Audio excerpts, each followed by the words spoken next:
उत्तर दिशा में मुंह करके मांग भरोगे तो आपके पतिदेव का धंधा अच्छा चलेगा। अब जो नहीं जानते, अभी से मेरा चैनल है उसके ऊपर ओके करो, सब्सक्राइब करो और मेरे से जुड़े रहो। इतनी सुंदर पदों का वर्णन किया गया, साची प्रेम सगाई। मतलब लास्ट में बात कहां अटक रही है? प्रेम पे। आप कितना झंझट कर लो, अगर प्रेम नहीं है तो देखिए, एक पति ने अपनी लक्ष्मी को बोला कि लक्ष्मी, आप मेरे से शादी कर रहे हो? कि हाँ। कि आपको जो चीज चाहिए मैं दे दूंगा। आपको गाड़ी चाहिए, मन मांगी गाड़ी मांग लेना। आपको विदेश में टूर करना है, जहां जाना मैं टूर करवा दूंगा। आपको क्या खरीदना है कपड़ों में, वो सारे कपड़े दिला दूंगा। आपको गहना कैसा लेना है, आपको गहना मैं दे दूंगा। बंगला बना के मैं दे दूंगा, पर एक चीज मैं नहीं दे पाऊंगा। क्या? कि मारो मन थारा में नहीं है, कटे अटकी उड़ो है। अब बोलो, वो लड़की मान पाएगी क्या? कि बाहर रखो तुम्हारी गाड़ी को, रखो तुम्हारे बंगले को, रखो तुम्हारे गहने को, मने तो आप चाहिए। समझ में आ रहा कि नहीं आ रहा है? मतलब भगवान कहीं के ये चीजों मने नहीं चाहिए, मने चाहिए थारो मन। तन नगरी, मन मंदिर और परमात्मा उसके अंदर, उसके अंदर है भगवान। तो विदुर जी महाराज अब वहां से भोजन प्रसाद नहीं कर रहे हैं भगवान। उद्धव जी को बोलते, उद्धव चलो विदुरगढ़, हम जाते विदुरगढ़। और जैसे ही विदुर जी के घर पे आते हैं, विदुर जी तो कुछ बाजार में गए हुए थे, कुछ सामग्री लाने के लिए भगवान आ रहे हैं। समाचार तो भेज दिया, पर देखो विदुरानी की क्या दशा होती है। प्रेम इसको कहते सब, प्रेम उसको नहीं कहता है। अब विदुर रानी जी कुछ काम में थे, बाहर से दरवाजा बजा दिया, अंदर से आवाज आई गई। उस स्थिति का मैं वर्णन भी नहीं कर सकता। आप सबों ने कई बार भागवत में सुना होगा कि वो किस स्थिति में थे। तन पे कपड़े भी नहीं है। जैसे ही आवाज आई गई कृष्णा, भूल गई शुद्ध बुद्ध। अब शुद्ध बुद्ध याद रहे तो भगवान की भक्ति नहीं रहे। यही तो है ना, शुद्ध बुद्ध खो जाए ना, तब सोचना के दुनिया क्या। के मैंने परसों पहले एक शब्द बताया आपको, दीवार पे लिख देना एल के, लोग क्या कहेंगे उसकी परवाह मत करो। लिख दो बड़े अक्षरों में, कोई दिक्कत नहीं है। हमको बस दुनिया रूठे रूठन दे, मेरा प्रभु रूठा न जाए। दुनिया सारी रूठ जाएगी, मुझे कोई फर्क नहीं पड़ेगा, वो नहीं रूठना चाहिए। भगवान की कृपा। आपको शायद पता नहीं होगा, कोरोना काल में लोगों ने ऑक्सीजन की कीमत समझी। एक एक सिलेंडर लाख लाख रुपया। जो एक पौधा इतनी ऑक्सीजन देता है, वो पौधा नहीं लगाता है। ऑक्सीजन के लिए लोग रो रहे हैं। तो भाई पौधे लगाओ ना। आप यहाँ पे, मुझे थोड़ा अटपटा भी लग रहा है यहाँ पे, इतना यहाँ पे है पर थोड़े पौधे नहीं है यहाँ पे, इतना खुला खुला पड़ा है। क्यों नहीं लगाते आप पौधे? ये पत्थर है नीचे। हाँ। अच्छा, तो तेरी मेरी में पौधे नहीं लगा रहे। अरे उनको बोलो तेरा है तो तू पौधा तू ही ले जाना यार, छाया तो करने दे। बराबर नहीं, तुम ले जाओ, क्या चाहिए हमको, छाया तो करने दे। गायें बैठी, ऑक्सीजन पैदा रही, हमारा स्वास्थ्य सुधरेगा। विदेश में शर्त क्या है पता है? एक पौधा काटो, पहले 10 पौधे लगाओ, फिर तुम्हारे जो पौधा अड़चन कर रहा है उसको काट सकते हो। वहां की सरकार का ये नियम है। मतलब पौधा काट सकते हो, कोई दिक्कत नहीं है, परमिशन लेना पड़ेगा। पहले आपकी हाजिरी के 10 पौधे लगाना पड़ेगा। 10 पौधे लगाने के बाद में उस पौधे को काटने की परमिशन मिलती है। वहां पे एक पौधा नहीं काट सकते आप, पहले पौधे लगाओ। आपने तो आवे जो कोई। तो भगवान की कृपा हुई, प्रेम। और विदुर रानी अंदर इस स्थिति में थी, जैसे दरवाजा खुलवाया अंदर से दौड़ के आई, दरवाजा खोल दिया, शुद्ध बुद्ध चली गई। और आपको पता है क्या किया उन्होंने? जहां पे भगवान श्री कृष्ण का आसन था वहां पे विदुर रानी खुद बैठ गई। और जहां विदुर रानी का आसन था वहां मेरे भगवान को बैठा दिया। यही तो है नहीं भगत और भगवान की लीला। पर भगवान भी कितने अच्छे हैं, बैठ गए। अब खिलाए क्या, पास में केले पड़े थे। अब विदुरानी नहीं चाहती थी कि मैं एक सेकंड के लिए चेहरे से नजर हटा लो, तो केड़ो लियो हाथ में, पर सुरता में कौन, भगवान। केला छील रही है, फेंकना तो छिलका था, फेंक दिया अंदर से केला, और छिलके छिलके भगवान को खिला रही है। और भगवान खा रहे हैं, भगवान खा रहे हैं। इसीलिए कहते हैं कि बिलनी रा बोर सुदा मारा तंदुल रुच रुच भोग लगाई, दुर्योधन रा मेवा त्याग्या साग विदुर घर खाई, संतों साची प्रेम सगाई, कर्म कटे 84 छूटे जीव प्रेम पद पाई। ये होता प्रेम, भाव होना चाहिए, विचार होना चाहिए। हमारी विचारधाराओं को भटकाने मत दो। हमारी पहचान इन ड्रेस से नहीं है, इन कपड़ों से नहीं है, इन गहनों से नहीं है। हमारी पहचान निज नाम से। आज हम कपड़े चेंज करके चेंज होना चाहते हैं, ये संभव नहीं है। आप क्या सोचते हो मैं ड्रेस चेंज कर दूंगा तो मैं बदल जाऊंगा? नहीं, खाली बारे खोड़ियों बदलने की नहीं रेवे, अंदरी तलवार भी बड़ी मजबूत होनी चाहिए तो आनंद आवे। ये बगीचा है, ये भगवान ने क्या लगाया, ये बगीचा ही थे। पता नहीं किस फूल को माली आएगा, हाँ, वो तोड़ के ले जाएगा, कोई मना नहीं कर सकता उसको, वो मालिक है, अधिकार है। पता नहीं कली तोड़ दे तो कौन जाने, वो कली तोड़ दे, मना कर देंगे मालिक को, कली पसंद आ गई, मतलब छोटे बच्चे को भी उठा लेंगे तो कई लोग बोलते हैं जितनी उम्र थी, छोटा उम्र था, इस उम्र में उसको लेके, अरे भगवान को पसंद आ गया, कली पसंद आ गई, लेके चले गए, बस उसका अधिकार है, बगीचा लगाया उन्होंने, कोई मना नहीं कर सकता। वहां मौत के सामने किसी के लिए, क्योंकि मौत आपको पता है मौत के कान नहीं है। वो क्या कहते, भगवान मेरे कान होंगे ना, कोई रोएगा मैं छोड़ दूंगी, दया आ जाएगी मुझे, अरे बेचारे बहुत तड़प रहे हैं, नहीं लेके आओ, पर मुझे आवाज नहीं आनी चाहिए, चाहे कितने भी रोए, मुझे बिल्कुल सुना ही नहीं देना चाहिए। मैं उस जीव को आराम से ले आऊंगी, अगर मैंने सुन लिया तो मैं वहीं छोड़ दूंगी, दया आ जाएगी मुझे। तो पहले ही काल और मौत ने बोल दिया, कान नहीं चाहिए मेरे को, आवाज नहीं आनी चाहिए मेरे को। तो विदुर जी महाराज जब आए तो बोले ये क्या कर रही कि भगवान को जिमा रही हूं, अरे ऐसे कैसे जिमा रही है। तब उनको पता चला कि सारे छिलके तो भगवान को प्रसाद में जिमा लिया। परंतु जब विदुर जी महाराज जिमाने लगे तो भगवान ने थोड़ा मुंह मोड़ लिया, बोले क्या हुआ प्रभु के दस, वो स्वाद नहीं आया, जो स्वाद विदुरानी के छिलकों में स्वाद था, वो आनंद था, वो इस गिरी में नहीं है, केले में नहीं है। प्रेम तो विदुर जी को भी था, पर शुद्ध बुद्ध खो के जो भगवान की तरफ जाते नहीं। मीराबाई को लोग कितना ताना मारते थे ना। तो देखो मीरा क्या कह रही है,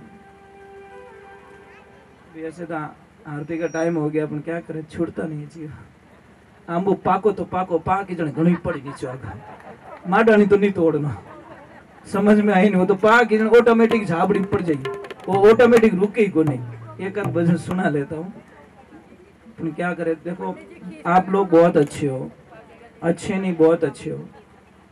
मैं आपको लास्ट में कुछ लिखवाऊंगा, वो लेके जाना। मैं हर दिन लास्ट में कुछ लिखवाऊंगा, वो आपके काम की चीज होगी।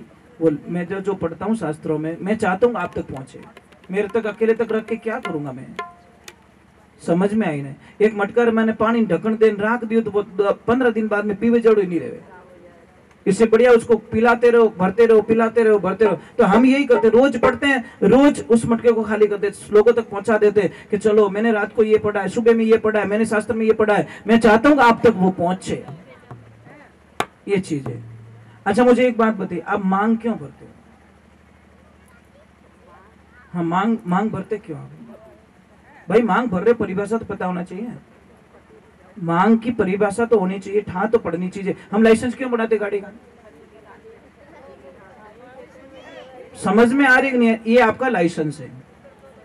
मांग क्या कहती है? आप शादीशुदा हो। लाइसेंस क्या है? कि आप सरकार के ऑथोरिटी में आप ड्राइवर पक्के हो, ये आपका लाइसेंस है। मांग भरी कैसे जाती ये बताओ मुझे, कोई देवी बता दो, ताकि कोई भूल होगी तो मैं हैंड टू हैंड बता दूंगा आपको। मैं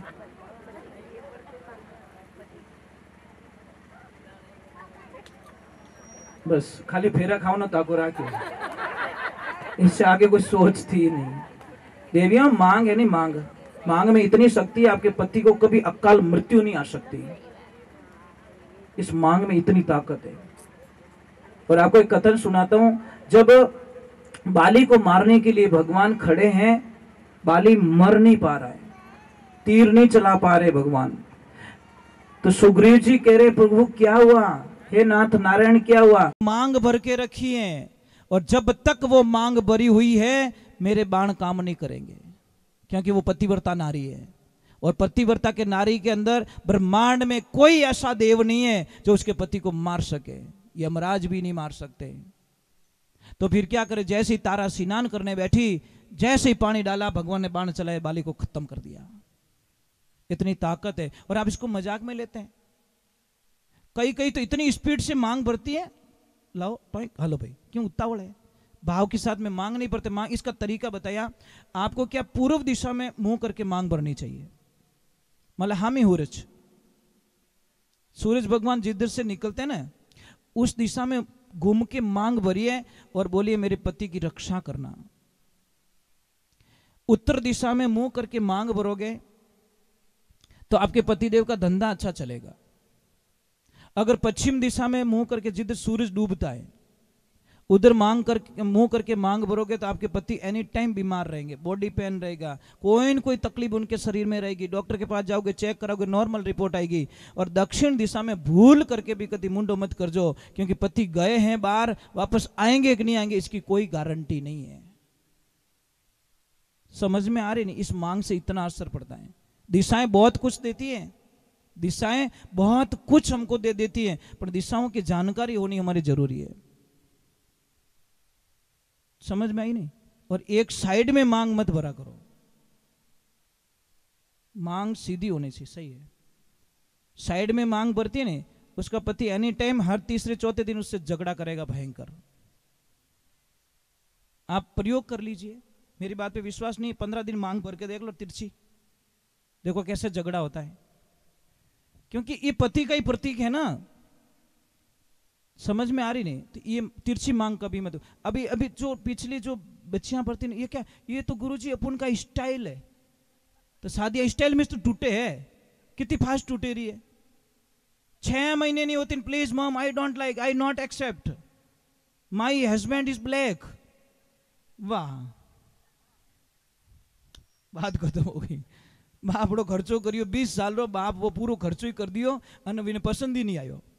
वो बाप के 20 साल पसीना री कमाई धीरे धीरे रिपियो रिपियो जोड़ तारे ब्यावरो भेड़ो करीने तने जची को नहीं, मने जचा दियो। टेंट आळो रुपया मांगे, हालो ज्ञान आळो रुपया मांगे, हलवाई रुपया मांगे, तारे जची को नहीं। मने 1 मिनट माथे तू बेटा रोड माथे लाइन खड़ो कर दियो, अब मैं जाऊं तो जाऊं कटे। एक बात का ध्यान रखना, एक बाप होता है ना, बिना आंसुओं और बिना आवाज को रोने वाला व्यक्ति सिर्फ एक बाप होता है।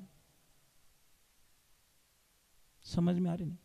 और ब्याह शादी में सबसे सस्ते कपड़े सिर्फ एक बाप के होते हैं, सबसे सस्ते। पूरी शादी में देख लेना, सबसे जो सस्ती ड्रेस है वो एक पिता पहन के घूमता है। बेटी बेटा जमाई पोता पोतियां बिदनियां सबके महंगी महंगी ड्रेस होती है, पर आप नजर घुमा के देखना, एक पिता को सिर्फ सबसे सस्ती ड्रेस मिली हुई रहती है। उस पिता का जी दुखा रहे हम लोग, कैसे क्षमा कर देंगे भगवान हमको? कौन जानेंगे उसके दर्द को? कौन जाने? पिता को कौन जान सकता है? कोई नहीं जान सकता। पिता जाने के बाद में पता चलता है। बेटी सबसे ज्यादा किस दिन रोती है पता है? जिस दिन उसका पिता दुनिया से चला जाता है। बेटी सब कुछ सहन कर सकती है, अपने बाप की मौत को कभी सहन नहीं कर सकती। वो कहती है आज मेरे यहां से जलपान उठ गया बस। कई बार बहन बेटियां नहीं कहती आज हमारा पापा रहता तो। कई बेटियों के मुंह से सुनता हूं मैं कभी कभी कि आज हमारा पापा रहता तो शायद मने इन स्थिति रे माने खड़ी नहीं होने देता।